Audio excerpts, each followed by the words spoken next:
أعوذ بالله من الشيطان الرجيم بسم الله الرحمن الرحيم ولقد مننا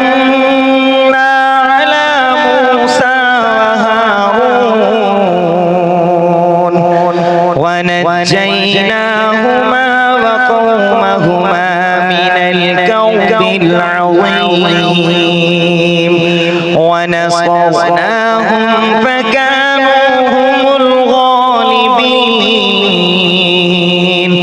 وآتيناهما الكتاب المستبين